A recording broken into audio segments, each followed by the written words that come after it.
जैन जी के बच्चे किस तरह सोचते हैं समाज के बारे में।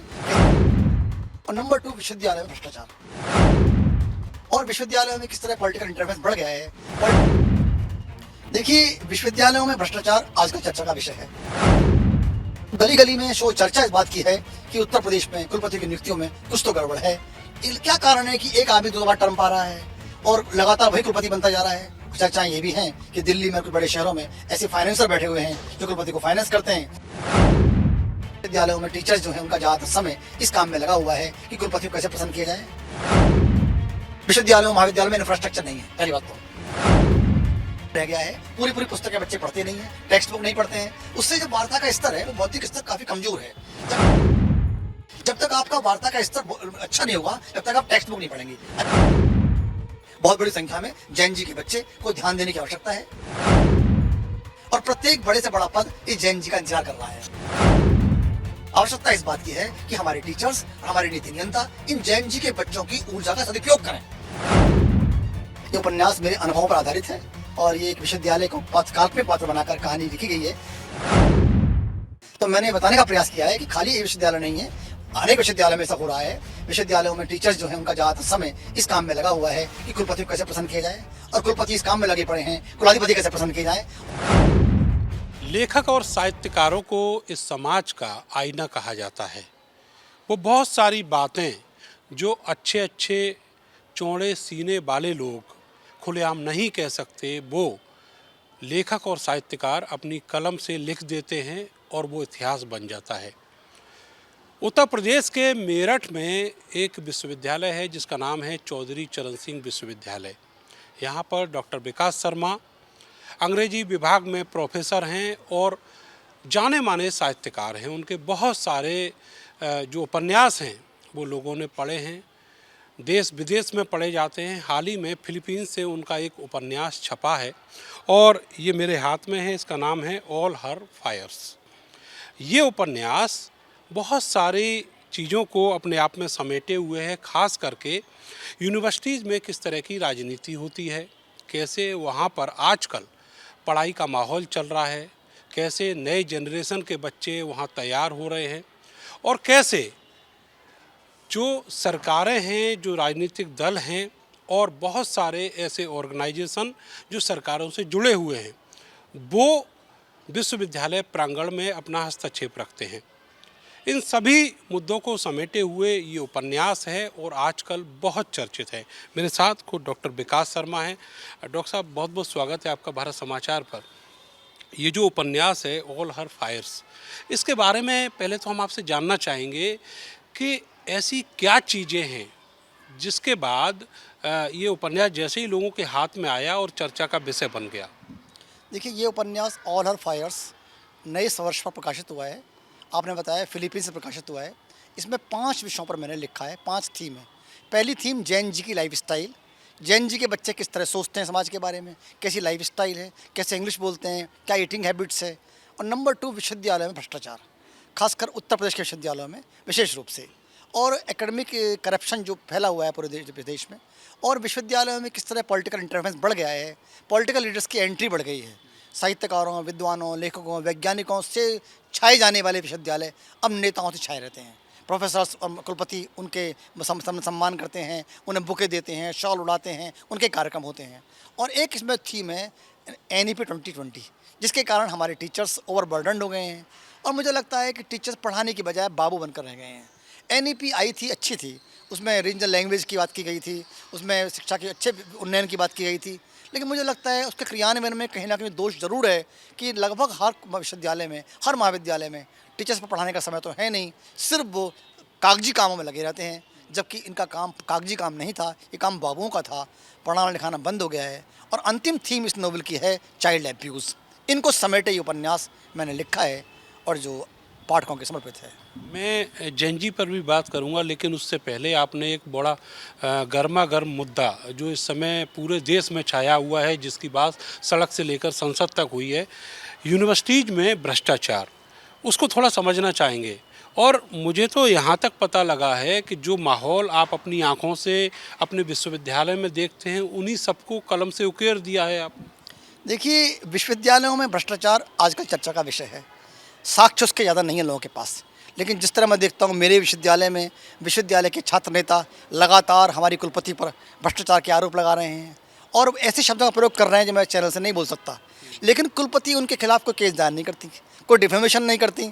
और गली गली में शो चर्चा इस बात की है कि उत्तर प्रदेश में कुलपति की नियुक्तियों में कुछ तो गड़बड़ है।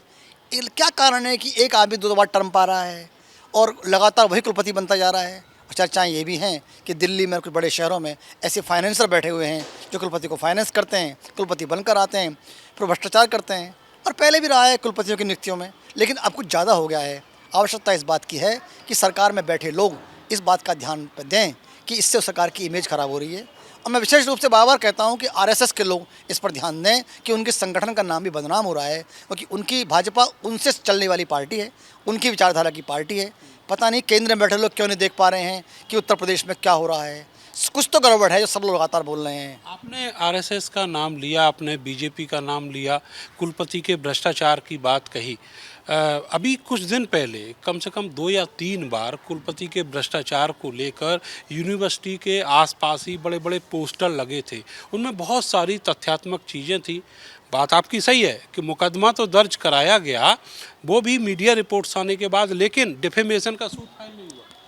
कहीं ना कहीं भय तो है ही। जब एक छात्र नेता खुलेआम कह रहा है कि ऑडिट रिपोर्ट में आपत्तियां हैं, कुलपति के पर डिफरेंट आरोप हैं, तो कहीं कोई सरकार जांच नहीं करा रही है, कोई एजेंसी आगे नहीं आ रही है। मुझे लगता है कि लगातार लोगों ने क्या किया, अपने कॉन्टैक्ट्स ने बड़े बना लिए हैं कि वो उन लोगों की रीच से बाहर हैं।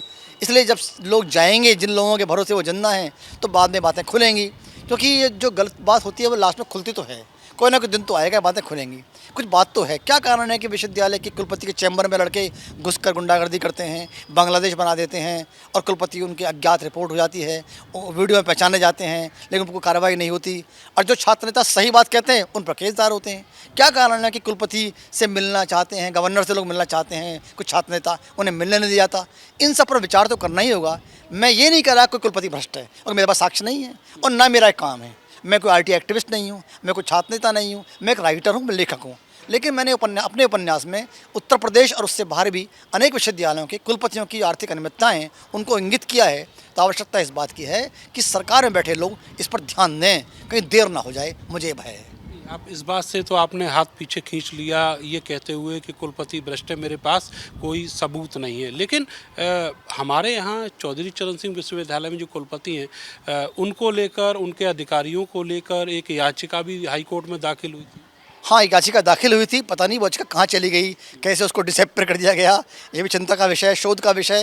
लेकिन कुछ गड़बड़ तो ज़रूर है कि विश्वविद्यालय में ऐसे आरोप लग रहे हैं। डॉक्टर साहब, उस याचिका में तो सबूत रहे होंगे ना? हाँ, सबूत रहे होंगे तभी याचिका स्वीकार हुई। लेकिन एक बात और है, जब ऑडिट रिपोर्ट मैंने खुद देखी है उसमें कुछ गड़बड़ तो है, लेकिन कहीं कोई एक्शन नहीं हो रहा है। लोग निराश हैं और मैंने तो अपनी निराशा को अपने उपन्यास में उतारा है। उपन्यास में काल्पनिक पात्र होते हैं, काल्पनिक पात्रों के माध्यम से मैंने इशारा करने की कोशिश की है कि विश्वविद्यालय में कुछ गड़बड़ है, इस पर ध्यान दिया जाना चाहिए। अब इशारा ही कर रहे हैं, अभी आप खुल के नहीं कह रहे हैं। देखिए, क्योंकि मैं लेखक हूँ, मैं एक्टिविस्ट नहीं हूँ कि मैं कोई कोर्ट जाऊँगा। लेखक का काम केवल इशारा करना होता है। साहित्यकार हूँ, उपन्यास एक शैली है, उससे ही बात कही जाती है। और अंग्रेजी में कहावत है, 1 वर्ड फॉर वाइज, समझदार को इशारा काफ़ी है। मैंने काफ़ी संकेत दिए हैं और मुझे लगता है कि सरकार को इसकी इंक्वायरी करानी चाहिए कि लगातार क्यों आरोप लग रहे हैं। खाली इन पर लग रहे हैं और विश्वविद्यालय कुलपति पर लग रहे हैं, इनकी जांच तो होनी चाहिए। सर, आपने आरएसएस और बीजेपी के दखल की बात कही। किस तरीके से अब जो शिक्षा व्यवस्था है उसमें आरएसएस और बीजेपी का दखल है, और वो दखल ऐसा है जो कहीं ना कहीं हमारे जो छात्र जीवन है उसको प्रभावित करता है? देखिए, राष्ट्रीय स्वयंसेवक संघ अच्छा संगठन है, इसमें कोई शक नहीं है। और ये भी सब जानते हैं कि राष्ट्रीय स्वयंसेवक संघ के बदौलत ही भाजपा सरकार में है, जब तक वो साथ हैं। मेरा कहने का मतलब ये है कि राष्ट्रीय स्वयंसेवक संघ बड़ा संगठन है, उसके बदौलत ये हैं कि जहाँ भी गलत हो, आरएसएस के बड़े पदाधिकारी भाजपा के लोगों को समझाएं कि उनकी प्रतिष्ठा धूमिल हो रही है। मैंने भी कई अपने पारिवारिक कार्यक्रमों में जो संघ के लोग मुझे मिले, उनसे कहने का प्रयास किया कि कुछ गड़बड़ है, आप इस पर ध्यान दीजिए। और उन्होंने ये माना ऑफ द रिकॉर्ड, हाँ गड़बड़ है, लेकिन कुछ जांच नहीं हो रही है, कुछ इंक्वायरी नहीं हो रही है। तो इसलिए निराशा होती है। और मेरे ऐसे साहित्यकार के पास कोई हथियार नहीं है। सरकार जो है बीजेपी की है, आरएसएस उसका एक बड़ा संगठन है जो उसको होल्ड करता है, लेकिन उसके बावजूद भी अगर करप्शन की जाँच नहीं हो रही है तो ये तो बहुत गंभीर बात है। हाँ, बात तो गंभीर है। पता नहीं ऐसा क्यों नहीं हो रहा है, ऐसे क्या स्थिति है। ये विचार का विषय है। मैं इसमें क्या कह सकता हूँ, पर मुझे लगता है कि निश्चित रूप चिंता का विषय है। और खाली उत्तर प्रदेश में नहीं है, उत्तर प्रदेश से बाहर भी कुलपतियों पर आरोप लगते हैं। और मैंने बताया कि हमारे उत्तर प्रदेश में कई सारे कुलपति हैं। क्या कारण है कि एक कुलपति दो दो टर्म पा रहे हैं? मुझे लगता है पहले तो परंपरा समाप्त होनी चाहिए, एक कुलपति को एक टर्म मिलना चाहिए, दो टर्म नहीं मिलने चाहिए।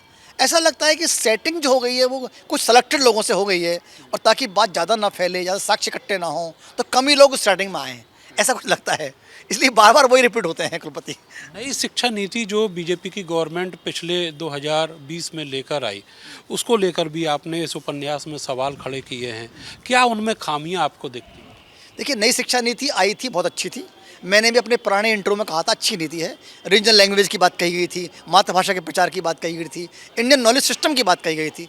लेकिन जब धरातल पर आई तो मैं देख रहा हूँ विश्वविद्यालय और महाविद्यालयों में हमारे टीचर्स, हमारे प्रोफेसर्स केवल बाबू बनकर रह गए हैं, केवल ऑफिशियल वर्क रह गया है, पढ़ाना लिखाना बंद हो गया है। इसलिए इस पर चिंतन करने की ज़रूरत है, रीएनालिसिस करने की ज़रूरत है कि क्या इसका इम्प्लीमेंटेशन सही हो पाया, क्योंकि इम्प्लीमेंटेशन बहुत सही नहीं है। और टीचर बेचारे केवल कागजों में लगे रहते हैं, क्लास होती नहीं है। और जो इन्होंने प्रोग्राम बनाया 1 ईयर 2 ईयर एग्जिट, इससे वो इसी रिकॉर्ड में लगे रहते हैं। तो निश्चित रूप से कहीं ना कोई खामियां तो हैं, और किसी भी नीति के खामियों पर एनालिसिस करने की आवश्यकता होती है। सर, जैसे कोई भी पॉलिसी आती है उसमें खामियां भी होती हैं, और उसकी खामियां तब दिखाई देती हैं जब वो ज़मीन पर उतरती है। तो क्या ऐसे मामले में समीक्षा करने की आवश्यकता नहीं है, और वो समीक्षा हो, खामियां दूर की जाए? सर, मैं वही कह रहा हूँ। मैंने अपने उपन्यास ऑल आर फायर्स में यही इशारा किया है और कहा है नीति अच्छी थी, नीति अच्छी है, लेकिन उसके क्रियान्वयन में कहीं ना कहीं दोष है। इस पर हमारे जो नीति नियंता हैं, वे हमारे जो विश्वविद्यालय अनुदान आयोग के लोग हैं, सरकार के लोग हैं, उच्च शिक्षा के लोग हैं, वो इस पर विचार करें कि क्या कारण है कि विश्वविद्यालयों महाविद्यालयों में पढ़ाई कम, बाबूगिरी ज़्यादा हो गई है। मुझे भय लगता है कि उच्च शिक्षा का नाश ना हो जाए, उच्च शिक्षा समाप्त ना हो जाए। मतलब आप ये कहना चाहते हैं कि जो लोग, जिनके हाथ में इस नीति को ज़मीन पर उतारने की जिम्मेदारी थी, वो लोग कहीं ना कहीं गड़बड़ कर रहे हैं? नहीं, मैं ये नहीं कह रहा गड़बड़ कर रहे हैं, वो तो इम्पोज कर दी गई है। उसके क्रियान्वयन के बारे में कोई प्लानिंग नहीं बनाई गई है। केवल ऊपर से आदेश आते हैं, टीचर जवाब दे देते हैं, कागज़ भर देते हैं। मुझे लगता है टीचर्स में और सरकार में कंपटीशन चल रहा है कि फॉर्मेलिटी करने का। जबकि सामंजस्य होना चाहिए। सामंजस्य होना चाहिए था, वो सामंजस्य कहीं ना कहीं नहीं है, और उस पर कोई ध्यान नहीं दे रहा है। मैंने अपने उपन्यास ऑल आर फायर्स में ये कहा है कि एनईपी के कारण विश्वविद्यालयों महाविद्यालयों में शिक्षा का स्तर गिर रहा है, और शिक्षा कहीं पीछे चली गई है, केवल हम कागजी काम में रह गए हैं। अच्छा, जैन जी की आपने बात कही, तो जैन जी के आने के बाद जो शिक्षा का मंदिर है उसका माहौल क्या है, किस तरह की जो हैबिट्स हैं उसकी, वो शिक्षा व्यवस्था को प्रभावित करती है? मैंने अपने इस उपन्यास ऑल आर फायर्स में ये बताने का प्रयास किया है कि जैन जी के बच्चे किस तरह एपैथेटिक हैं चीज़ों के प्रति, और वो किस तरह पार्टी कल्चर, फन, चिल और पिल इसमें लगे रहते हैं, और कहीं ना कहीं उनमें बहुत ऊर्जा है, लेकिन उनकी ऊर्जा फोकस नहीं है। विश्वविद्यालय महाविद्यालयों में केवल वही पार्टी कल्चर, फंक्शंस, एंजॉय करना वो महत्वपूर्ण हो गया है, पढ़ना लिखना कम हो गया है। दूसरी महत्वपूर्ण बात, सतही अध्ययन रह गया है। पूरी पूरी पुस्तकें बच्चे पढ़ते नहीं हैं, टेक्स्ट बुक नहीं पढ़ते हैं। उससे जब वार्ता का स्तर है, वो बौद्धिक स्तर काफ़ी कमज़ोर है। जब तक आपका वार्ता का स्तर अच्छा नहीं होगा, जब तक आप टेक्स्ट बुक नहीं पढ़ेंगे, अच्छी पुस्तकें नहीं पढ़ेंगे। बहुत बड़ी संख्या में जैन जी के बच्चे को ध्यान देने की आवश्यकता है, और आने वाला कल इस जैन जी का है, और प्रत्येक बड़े से बड़ा पद इस जैन जी का इंतजार कर रहा है। लेकिन इस जैन जी को अधकचरे और अपरिपक्व मस्तिष्क के हिसाब से ये काम नहीं दिया सकता। आवश्यकता इस बात की है कि हमारे टीचर्स और हमारे नीति नियंता इन जैन जी के बच्चों की ऊर्जा का सदुपयोग करें। जैन जी पर ऊर्जा है। अच्छा सर, वो जो ऊर्जा है, वो ऊर्जा क्या हमारी जो नई शिक्षा नीति है उससे कहीं मेल खाती है, या फिर मेल बिठाया ही नहीं गया? मेल बिठाया नहीं गया है।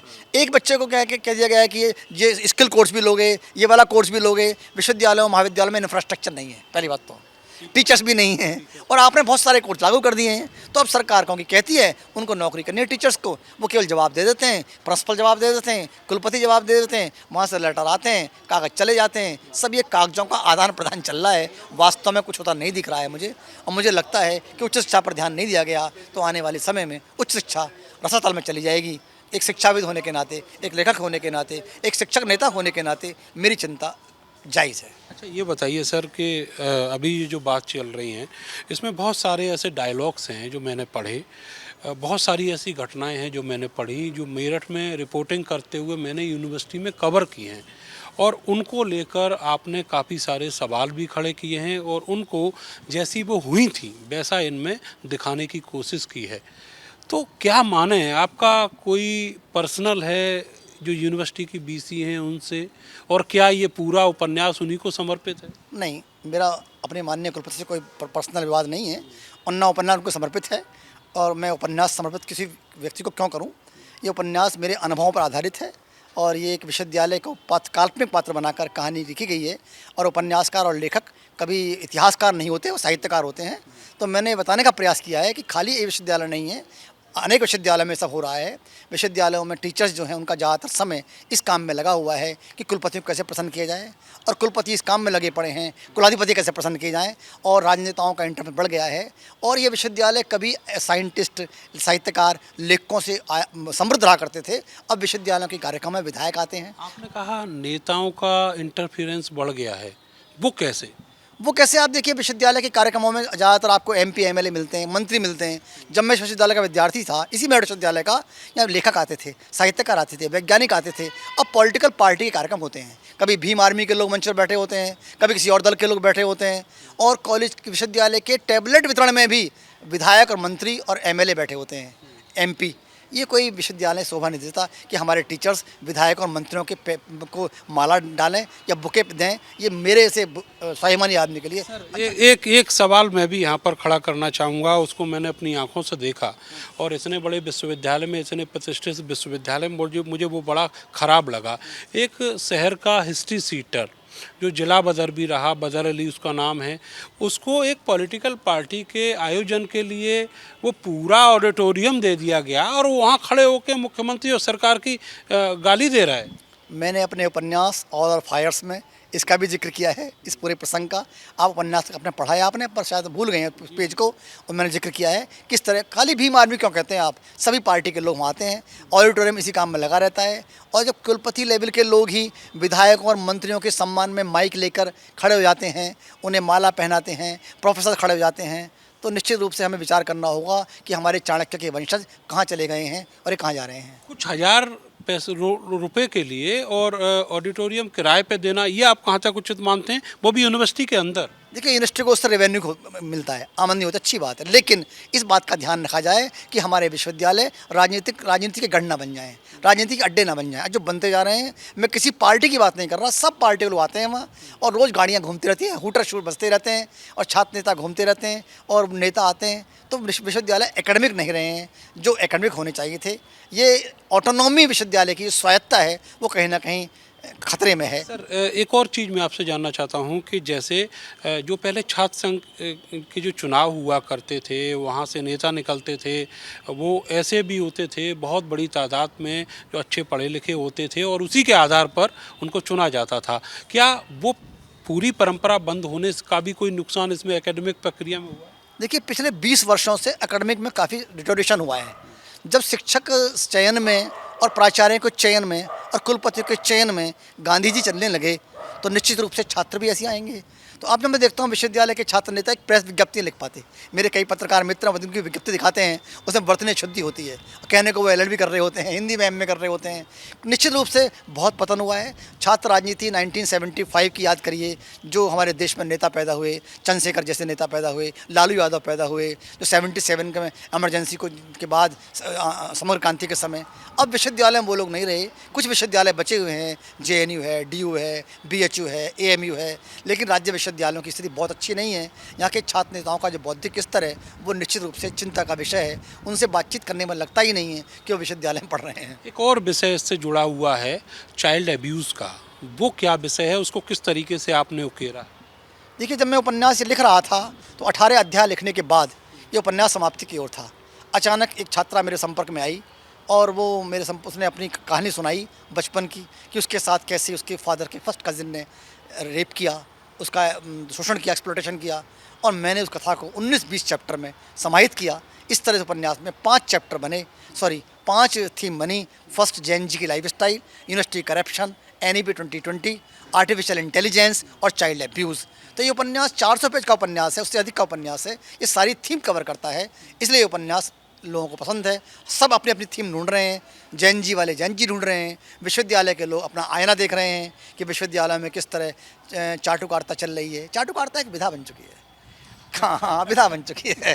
वो पहले राजनीति में थी, अब हमारे प्रोफेसर साथी भी, कतिपय प्रोफेसर साथी भी कुलपति की चाटुकारिता करते हैं, कार्यक्रमों में चप्पल तक उठा लेते हैं, और जब उनका गुणगान करते हैं ऐसा लगता है कि प्रोफेसर हैं ही नहीं। चप्पल भी उठा लेते थे। हाँ, चप्पल उठा लेते हैं। हमारे विश्वविद्यालय में कांड हुआ था, कांड क्या बोलूँ कि कुलपति महोदया गई एक दीप प्रज्वलन कार्यक्रम में, और जब वो चप्पल उतारी, जब उसे बाहर निकली, दीप प्रज्वलन आई, चप्पल उठा ली गई, और कुलपति ने देखो ये सब हो रहा है। तो प्रोफेसर लेवल के लोग कुलपति की चप्पल उठाएं या कुलपति को पब्लिक मंच से कहें वो मेरी माँ हैं, तो इसे देखकर मुझे याद आता है जैसे इंदिरा गांधी के ज़माने में देवकांत बरुआ ने कहा था, Indira is India, India is Indira. इसको देखकर मुझे घुटन होती है। इसलिए मैं विश्वविद्यालय के कार्यक्रम में जाता नहीं हूँ, अपने को दूर रखता हूँ, लेखन में लगा रहता हूँ कि इन चाटुकारों को देख देख कर मुझे कभी कभी शर्म भी आती है कि मैं प्रोफेसर हूँ भी या नहीं। क्या प्रोफेसरों का ये काम रह गए हैं कि चाटुकारिता करते रहें। एक और विषय इसमें जो उठाया गया है वो है आर्टिफिशियल इंटेलिजेंस का। तो आजकल उसकी चर्चा बहुत हो रही है, लोग उसका इस्तेमाल भी कर रहे हैं, सरकारें भी खूब प्रमोट कर रही हैं। बेसिकली इसमें किस विधा में इसका जिक्र किया? मैंने ये बताने का प्रयास किया है कि आर्टिफिशियल इंटेलिजेंस जो आपकी प्रतिभा को रोकता है, पत्रकारों को, साहित्यकारों को, लेखकों को, छात्रों को इसका प्रयोग कम से कम करना चाहिए। अगर हम सब कुछ उस पर छोड़ देंगे तो भाषा कैसे आएगी, लैंग्वेज कहाँ से आएगी। अगर विकास शर्मा नाम के इस उपन्यासकार को विश्वविद्यालय में ये अनुभव न मिले होते, कुलपति के करप्शन देखना, कुलपति की तानाशाही देखना, तो मैं ये ऑरर फायर्स ना लिख पाता। मैंने बहुत पास से शिक्षक नेता के रूप में, प्रोफेसर के रूप में, एचओडी के रूप में सब कुछ देखा। एआई मुझसे काम ना करा पाती। तो मेरा कहने का मतलब ये है, जैन जी के बच्चों से खासकर वो एआई का प्रयोग तो करें, उसका प्रयोग लिमिटेड करें, इतना ना करें उनकी प्रतिभा रुक जाए। ये वो समय है जब वो लैंग्वेज सीखेंगे, जब वो कंटेंट सीखेंगे, आइडिया सीखेंगे। वो जो एआई है वो विचार कहाँ से लाएगी, इमोशन कहाँ से लाएगी। मैं किसी घटना को देखकर रोया या दुखी हुआ, ये कहाँ से लाएगा। उदाहरण के लिए, जब मैंने उपन्यास लिखा तो मेरी आंखें कई बार बैठ हुई, और मुझे लगता बड़ा कष्ट हुआ कि मुझे क्यों लिखना पड़ रहा है, लेकिन मेरे पास कोई ऑप्शन नहीं था। मुझे लगा कि मैं जिसे ओढ़ता बिछाता हूँ वही गज़ल आपको सुनाता हूँ। मुझसे रहा नहीं गया, और इसको लिखने के बाद मेरा कथारसिस हुआ है, मेरा विरेचन हुआ है। अब मैं बड़े आनंद में हूँ कि मेरे मन की कुंठा, मेरे मन की निराशा, मेरे इस उपन्यास कैंपस फिक्शन ऑलर फायर्स में आ गई है, और इसका हिंदी अनुवाद 1-2 महीने में आ रहा है। बहुत जल्दी आपको ये हिंदी में भी उपलब्ध होगा, अमेज़ॉन पर और फ्लिपकार्ट पर। सर बहुत बहुत शुक्रिया सर हमसे बातचीत करने के लिए। तो ये जो उपन्यास है ये काफ़ी चर्चाओं में है, लोग इसको पसंद भी कर रहे हैं, और एक अलग तरह का विषय है। खास करके हमारी जो शिक्षा व्यवस्था है उसमें किस तरह की खामियां आई हैं उस पर कोई बोलता नहीं है। डर है लोगों के दिलों के अंदर, लेकिन एक कलम ने उन सब खामियों को इस उपन्यास में समाहित कर दिया है। कैमरा सहयोगी सानू के साथ में नरेंद्र, भारत समाचार, मेरठ।